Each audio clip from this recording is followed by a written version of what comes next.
Hello, I'm Robert Walker, and fact-checking to help people who are scared of various things for Doomsday Debunked. It's a Facebook group.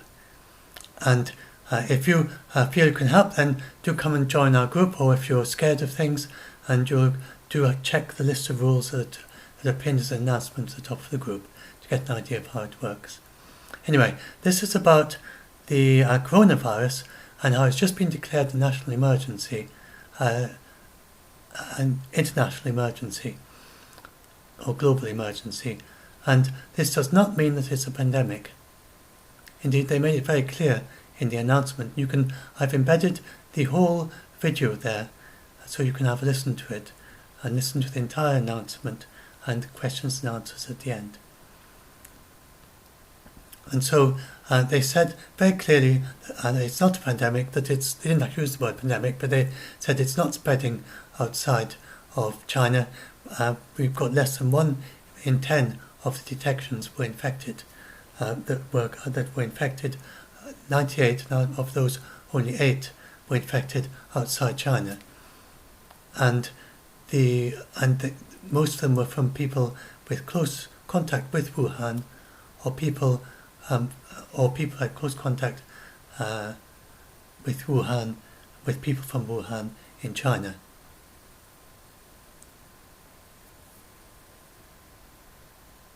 And so why have they declared a global emergency? Their main concern is to protect the least developed countries, and mainly the ones with poor health systems. They actually said the ones with poor healthcare systems, and to encourage the more developed countries to help them and make sure it doesn't spread as an epidemic. So it's easy enough, like I'm in the UK, or if you're in the US, then it's easy enough for our healthcare systems to stop it spreading. And if anyone here just even has a bit of a sniffle with the flu, and they've been to Wuhan, then they're whisked off to a hospital with people in hazmat suits, and you're a room with the pressure kind of keeping the reduced pressure in order to keep the virus inside, and everything. And that's why we have so few actual infections outside China. But if you're in a place with a not such a good healthcare system, then they don't know how it's going to work out if the virus gets there. So that's the reason they're concerned. That's the reason that they declared it a global emergency. And this means that the WHO now has powers to tell countries what to do. By the way, I'd just like to say something about all this, that I am not an expert in any of these things that I'm telling you about on these blog posts. I'm just doing responsible science blogging, and I check my sources, and I'm telling you what the sources say. I'm no medical expert, I don't know anything about this stuff, but I do know how to read the sources and find reliable sources on this material. So they said in the news report, and then I'm quite good at explaining the things I've read to other people, and I can read very quickly, 300 words a minute or something, I can't remember, that's my type, sorry. I can read very quickly, I can read a long article in a few seconds and pick out the main points in it and so on, and that's the main way that I can help you and have a good background in science and maths and everything. So anyway, they say that China is setting a new standard for outbreak response, and that we would have had many more if it weren't for all this that's going on in China. We would have had many more infections outside China, and it might have been quite hard for us to contain it. So we should be very grateful to people in China for what they're doing to contain it. And whatever you might think about the Chinese regime, then it certainly has been very effective in being able to contain this in a way that might have been quite hard if it didn't have it wasn't a communist country. So there's something to be said. I'm not saying it's good. There's lots of bad things, but they have been, and they've been open, and they've been very forthcoming with the data, and the WHO continues to have confidence in China's capacity to control the outbreak. you go and click this video and you see as it goes through loads and loads of people saying, oh, you're just doing this because the Chinese paid you or something. That's not true. There's lots of independent evidence, and the Lancet, for instance, they're very careful in their research, and they say that China's being very open and transparent in this particular area. They're not saying they're open and transparent about everything, but about this they are, because they understand how important it is. And just ignore all these nonsense. And people who don't know anything and don't know how to check are the ones who are saying all this stuff. So now, how do you protect yourself? So I've got, you get some, again, fake guidelines. Genuine advice is to avoid close contact with people who are suffering from acute respiratory infections. So if you get someone coughing and sneezing, and then if they've got, and frequently hand washing, and basically it's not to touch your face, don't touch your face with unwashed hands. That's basically advice. The CDC have a somewhat more, they say avoid touching your eyes, nose and mouth with unwashed hands. Avoid close contact. And close contact means either contact with secretions or you're prolonged over a long period of time that you're in contact with them. The people who have been infected, it's normally you won't get infected if you're sitting in an airplane, sitting in it and travelling from Wuhan to Australia or something, and then someone sitting next to you is coughing and sneezing, and then you find out when you get to Australia that, and then they're eventually tested as having had this, then it's very unlikely that's going to infect you. Nobody has yet been infected in that situation. So when it says prolonged, it means really prolonged and really close contact. They follow these people up just to check and nobody's been infected just from flying in the same plane. I'm not. When I say all this, I got this from a variety of sources, not necessarily from all from that from this thing.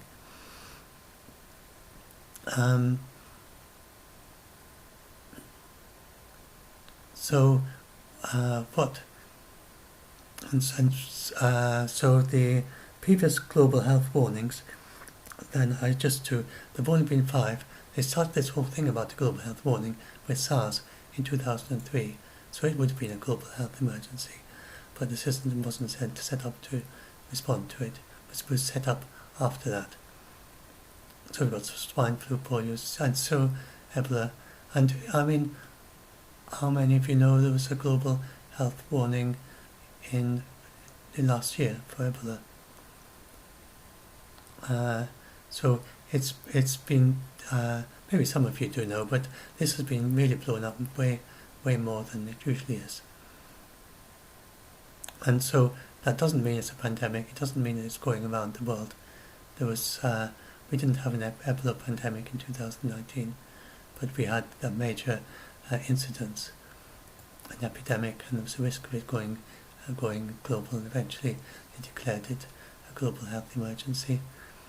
So it gives them the authority to order things like travel restrictions and airport restrictions, inspections, and so on, and to mobilise a certain amount of action and finance.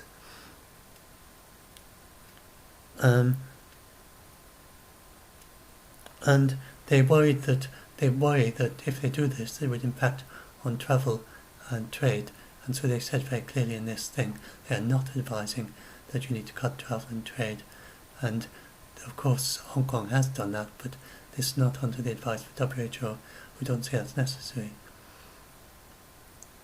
Now, a lot of people are contacting us saying they're worried that these coronavirus is going to mutate and become deadly and very infectious. You sometimes even hear doctors talking about that, but it turns out coronaviruses are very stable. They have a kind of error correcting system. They copy from more than one virus at a time. And the SARS vaccine made only there's only one change in its sequence during the entire time of the outbreak in 2012 to 13. And if you just have one random mutation, then it's very unlikely that's going to make it especially very infectious or very deadly or less deadly. It doesn't say this one actually, this random mutation actually made it slightly less infectious to humans. So given that it's just doing that, just doing the very occasional mutation, then it's very unlikely that it's actually going to become incredibly infectious or deadly. And in fact SARS didn't become either, became slightly less infectious and no change in the death rate. So they don't expect anything like that. It's not like flu, which constantly mutates. It's much less variable than flu. It's much less infectious, and flu has typically 1 person in 3 who is symptomless and yet can still spread it. And we don't have that with this either. But we do have symptomless detection and some symptomless spreading. But again, it's the same thing, prolonged contact with someone who is symptomless but actually has it. It's very uninfectious, and that's why it's definitely not a pandemic at this stage, and it is an epidemic in China. Now I just gave an example. So as you see, at the moment it's running at 1 infection in 10. One is outside of China. Now that is not enough to make a prediction like this, so I'm not saying this is not going to happen. But suppose eventually it got really bad and 1,000 people got it outside China, and suppose it did continue as 1 in 10. And again, they might they're improving on the methods all the time as well. And nowadays a lot of people are being quarantined. But suppose it just was like that, then you start with 1,000, they infect 100, and they infect 10, they infect 1, you'd have 1,111 cases. If we will say 3% mortality, that would be 333 deaths. We haven't had any deaths outside China yet, but with 98 that have been infected, then you might expect 3 deaths, if it continues in the same rate that it's been doing in China. But we don't know, because it might be we're detecting lots of low, lots of them. For instance, the one in Germany who was detected got over it after 2 days, and we never realised he got anything, or there was anything much to write home about, as it were, except that they ran a test, and they tested everyone who had anything even slightly flu-like. In fact, I think they may have tested everyone. Anyway, that was a German factory, and he was and a colleague visited. Anyway, so we may be detecting in the West many more, and in the more developed countries many more cases than they did originally in China. But China is very advanced healthcare. Don't think of it as being a least developed country. It's pretty much up with China, with the US. Its healthcare, it's got good healthcare, but they just didn't know to check. So now suppose in China, suppose they've got down this 1 in 10. Now we would expect the numbers to keep going up and up and up in China for quite a while, because they've got lots of people who were infected before all this started, of the really, really strong measures on the 22nd. We've got up to 14 days from then for people who just got infected then. So before they show any symptoms. So it's bound to keep going up, and then it's going to go up from all the deaths of all those people. And that will continue to another 2 weeks after all the detections. So you can see we're going to have a death toll going up and up, at least probably to the end of February. And the infections once infected going up, even if there were absolutely no more ongoing infections at all, even if it was 10 to 0, and none were infected. But anyway, suppose they got it down to UK numbers, and suppose it maxed out at 100,000. I'm saying that's incredibly pessimistic. It doesn't. I mean, at the moment it doesn't look like it would go up. But I mean, I can't find predictions, so I'm just talking about kind of very kind of obvious things that you could say, because these predictions you find online, then they are not about the situation we are in now. They are early medical reports from before any of these latest things done to contain it. So suppose it went up to 100,000, then you get 10,000, then 1,000, then 100, then 10, then 1. So again, and you'd end up 111,111 cases and 3,333 deaths. So I say I'm being very pessimistic. It could be over 1,000, but 3,000 is not that impossible. They're very crude, as I say, just to prepare you. None of that would mean it's a pandemic. And put it into context, even if they had 3,000 died, there are 28,000 people die in China every day, on average, of various things. And that's with a big life expectancy of 76.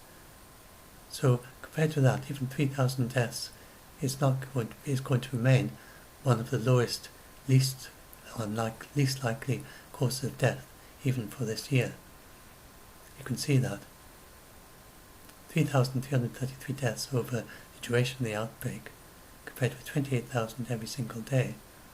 It's obviously going to be one of the most unlikely ways to die, even in China. And compare that with flu. 650,000 die of seasonal flu. And in the US, between 12,000 and 61,000 die every year of seasonal flu from the pneumonia effects of it, of the really bad cases. 140,000 to 810,000 hospitalizations and 9 million to 45 million that get it as an illness. So you can see, compared with that, it's a very small thing. This is it in more diagrammatic form for the last 3 years. And China probably has, I couldn't find the Chinese figures, probably has 50,000 deaths from flu every year. So again, compared with that, it's very minute. So, and it'd be interesting, all these precautions in China and in other places around the world, people have been very careful about washing their hands before they touch their faces. And people have got really no chance of getting coronavirus. They're just doing it out of health anxiety. It might be quite interesting to see if something happens to the flu figures as a result of all that. So we might well be saving lots of flu deaths while people are protecting themselves against coronavirus. And if that happened in China, it would just be a kind of few percent drop in that 50,000 deaths, even if there were 3,000 deaths from coronavirus.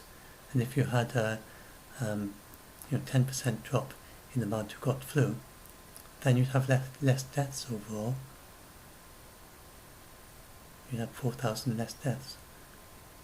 No, 2,000 less deaths. So anyway, so hopefully that puts it all in perspective. It is, I'm not saying it's not significant, it is significant, it is important, it's good we're doing all this, but creating a global emergency does not mean that you're at risk. So I've got another video to talk about this. I've got it up in my Debunking Doomsday, and I will talk about that next. See, what was it? Oh, maybe I already talked about that. No, I don't think I did.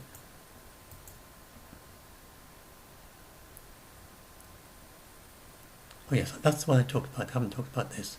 So I'm just going to talk about this part. It's not an epidemic outside China. And could China be concealing a larger problem?